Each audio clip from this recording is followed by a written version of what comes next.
চাৰ্ভিদাৰসকল চৰকাৰী কৰ্মচাৰী আৰু পেঞ্চনাৰসকলৰ যি দৰমহাৰ পেঞ্চন আছে সেয়া 20% বৃদ্ধি কৰাকে লৈ 30% বৃদ্ধি কৰাকে লৈ আনহাতে 100% বৃদ্ধি কৰাকে লৈ লোকসভাত যোৱা 19 তাৰিখে এক গুৰুত্বপূৰ্ণ প্ৰশ্ন সোধা হৈছিলে ভালেকেইটা প্ৰশ্ন আৰু যিটো প্ৰশ্ন সুধিছে শ্ৰী বিজয় কুমাৰ ওৰফে বিজয় বসন্তই আৰু মিষ্টাৰ বি মণিকম ঠাকুৰে আৰু তেখেতসকলে প্ৰধানমন্ত্ৰীক এই দৰমহা আৰু পেঞ্চন বৃদ্ধি সম্বন্ধীয়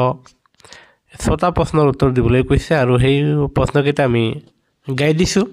প্ৰথম প্ৰশ্ন ইয়াত চাব ক নম্বৰে অতিৰিক্ত পেঞ্চনৰ সুবিধা পাবলৈ যি পেঞ্চনাৰ এজনৰ 80 বছৰ বয়স নিৰ্ধাৰণ কৰা হৈছে সেই 80 বছৰ নিৰ্ধাৰণ কৰা যুক্তি কি কিয়নো 80 বছৰৰ ঠাইত 65 বছৰতো কৰিব পাৰে খ নম্বৰে কৈছে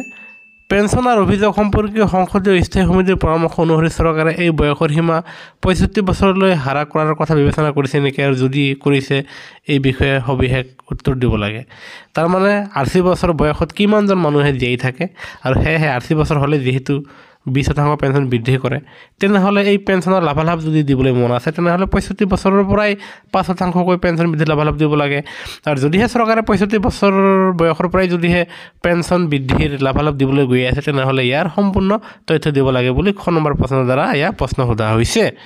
ঠিক তেনেদৰে আপোনালোকে গ নম্বৰটো চাব যে গ নম্বৰত কৈছে অতিৰিক্ত পেঞ্চন আঁচনিৰ পৰা লাভৱান হোৱাৰ সম্ভাৱনা থকা কেন্দ্ৰীয় চৰকাৰৰ পেঞ্চনাৰৰ সংখ্যা আৰু আঁচনিৰ অধীনত আনুমানিক বাৰ্ষিক ব্যয় কৰ্মচাৰীসকলক যদিহে পেঞ্চনাৰসকলক অতিৰিক্ত পেঞ্চন দিয়া হয় তেনেহ'লে এই ক্ষেত্ৰত কিমান পৰিমাণে টকা নিৰ্ধাৰণ কৰা হ'ব কিমান পৰিমাণে ব্যয় হ'ব সেয়া উত্তৰ দিব লাগে আনহাতে ঘ নম্বৰ চাব পেঞ্চনাৰসকলে যাতে তেওঁলোকৰ অতিৰিক্ত পেঞ্চনৰ সুবিধাসমূহ সময়মতে আৰু স্বচ্ছভাৱে লাভ কৰে আৰু ধন পৰিশোধৰ প্ৰক্ৰিয়াত কোনো ধৰণৰ পলম বা অমিল নহয় তাৰ বাবে চৰকাৰে গ্ৰহণ কৰা সিদ্ধান্তসমূহ ইয়াতে জনাব লাগে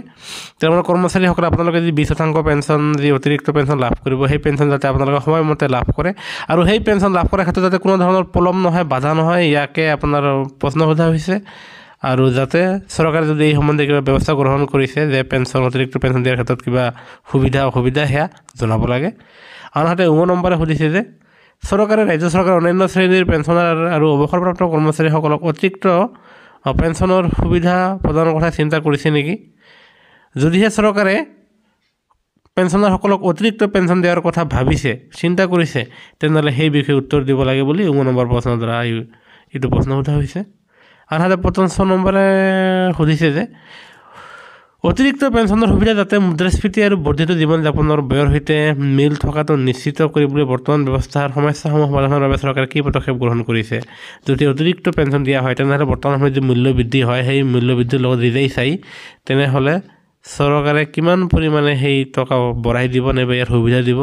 এই সম্বন্ধে লোকসভাত প্ৰশ্ন সোধা হৈছে আৰু যি আপোনালোকৰ 20% পেঞ্চন 30% পেঞ্চন বৃদ্ধি নাইবা 100% পেঞ্চন বৃদ্ধি সম্বন্ধে সেয়া প্ৰধানমন্ত্ৰী যি লোকসভাত উত্তৰ বিচাৰিছে সেই উত্তৰ আমি আপোনালোকক দিম তাৰ আগতে এটা অনুৰোধ বহুতো মানুহে আমাৰ ভিডিঅ' চাই কিন্তু অধিকাংশ মানুহে আমাৰ চেনেলটো এতিয়া ছাবস্ক্ৰাইব কৰা নাই আৰু সেয়েহে আমি আশা ৰাখিছোঁ চৰকাৰী কৰ্মচাৰী পেঞ্চনাৰৰ প্ৰতিটো শেহতীয়া খবৰ সকলোতকৈ আগত পাবলৈ আপোনালোকৰ ওপৰত প্ৰতিষ্ঠিত একমাত্ৰ চেনেলটো নিশ্চয় লাইক এটা দি ভিডিঅ'টো শ্বেয়াৰ আৰু ছাবস্ক্ৰাইব কৰিবলৈ নাপাহৰিব এতিয়া আমি সেই উত্তৰটোলৈ আহিছোঁ এয়া চাব উত্তৰটি প্ৰদান কৰিছে কৰ্মচাৰী জন অভিযোগ আৰু পেঞ্চন মন্ত্ৰালয়ৰ ৰাজ্যিক মন্ত্ৰী আৰু প্ৰধানমন্ত্ৰীৰ কাৰ্যালয়ৰ ৰাজ্যিক মন্ত্ৰী ডক্টৰ জিতেন্দ্ৰ সিঙে আৰু তেখেতে কৈছে যে ক নম্বৰৰ পৰা 55লৈকে যি 6টা প্ৰশ্ন আছে তাৰ উত্তৰ তেখেতে আপোনাৰ কম সময়ৰ ভিতৰত দিবলৈ চেষ্টা কৰিছে সেয়া কৈছে যে আমি এয়া অসমীয়া অনুবাদ আপোনালোকক ক'বলৈ চেষ্টা কৰিছোঁ ভুল হ'লে সেয়া আপোনালোকে ক্ষমা কৰি ল'ব ষষ্ঠ কেন্দ্ৰীয় দৰমহা আয়োগৰ পৰামৰ্শ অনুসৰি চৰকাৰে 80 বছৰ বয়সত পেঞ্চনাৰসকলে 20% পেঞ্চন লাভ কৰে আনহাতে 85 বছৰ বয়সত আপোনালোকে আকৌ 5% পেঞ্চন বেছি লাভ কৰে ঠিক তেনেদৰে 100 বছৰ বয়সত 30% পেঞ্চন লাভ কৰে আনহাতে 90 বছৰ বয়সত 40% পেঞ্চন লাভ কৰে আনহাতে 95 বছৰ বয়সত 50% আনহাতে 100 বছৰ বয়সত 100% অতিৰিক্ত পেঞ্চনৰ কোৱাণ্টাম অনুমোদন কৰা হৈছে তাৰমানে এজন মানুহ 100 বছৰ জীয়াই থাকিলে 100% পেঞ্চন পাব 95 বছৰ জীয়াই থাকিলে 50% পেঞ্চন 90 বছৰত 40% আনহাতে এয়া 85 বছৰ বয়সত 25% আনহাতে 80 বছৰত 20% যি পেঞ্চন বৃদ্ধিৰ সুবিধা আগবঢ়াইছে। এই যুক্তিৰ ভিত্তিত যে বয়সস্থ পেঞ্চনাৰসকলে তেওঁলোকৰ প্ৰয়োজন, বিশেষকৈ স্বাস্থ্য সম্পৰ্কীয় প্ৰয়োজনীয়তা বৃদ্ধিৰ লগে লগে অধিক ধন আশা কৰে। তাৰমানে বয়সৰ লগে লগে মানুহৰ বহুত ধৰণৰ বেমাৰ আজাৰে আগুৰি ধৰে। সেয়েহে আপোনালোকৰ 80 বছৰ বয়সৰ পৰা 20%, আনহাতে 100 বছৰ বয়সত আপোনালোকে 100%ই আপোনালোকক সেইকাৰণে পেঞ্চন বৃদ্ধি কৰা হয়। আৰু সংসদীয় স্থায়ী সমিতিয়ে 10 তাৰিখ 12 মাহ 2021 তাৰিখৰ 110 সংখ্যক প্ৰতিবেদনত অতিৰিক্ত পেঞ্চনৰ সংশোধনৰ বাবে দিয়া পৰামৰ্শ চৰকাৰে যথাযথভাৱে পৰীক্ষা কৰি 6 তাৰিখ 6 মাহ 2022 তাৰিখে অনুসৰণ প্ৰতিবেদন দাখিল কৰে। আৰু সংসদীয় স্থায়ী সমিতিয়ে 8 তাৰিখ 12 মাহ 2022 তাৰিখৰ 120 সংখ্যক প্ৰতিবেদনত অনুসৰণমূলক কাৰ্য প্ৰতিবেদন লক্ষ্য কৰি উল্লেখ কৰিছে যে এই সময়ত সমিতিখনে বিষয়টো আৰু আগুৱাই নিব নিবিচাৰে। অতিৰিক্ত পেঞ্চন, পৰিয়াল পেঞ্চন, ফেমিলি পেঞ্চন প্ৰদানৰ ক্ষেত্ৰত বিভাগীয় কৰ্তৃপক্ষ আৰু বেংকে পেঞ্চনাৰজনৰ যি সময়সীমা হোৱাৰ লগে লগে স্বয়ংক্ৰিয়ভাৱে প্ৰদান কৰে। তাৰমানে আপোনালোকে যেতিয়া 80 বছৰত ভৰি থ'ব,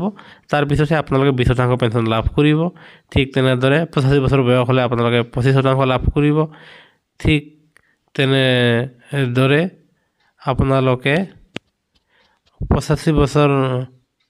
90 বছৰ বয়স হ'লে আপোনাৰ 40% পেঞ্চন, 95 বয়সত 50%, আনহাতে 100 বছৰত যদি 100% পেঞ্চন লাভ কৰিব, সেয়া আপোনালোকে বয়স অনুপাতে সেয়া লগালগ বেংক কৰ্তৃপক্ষই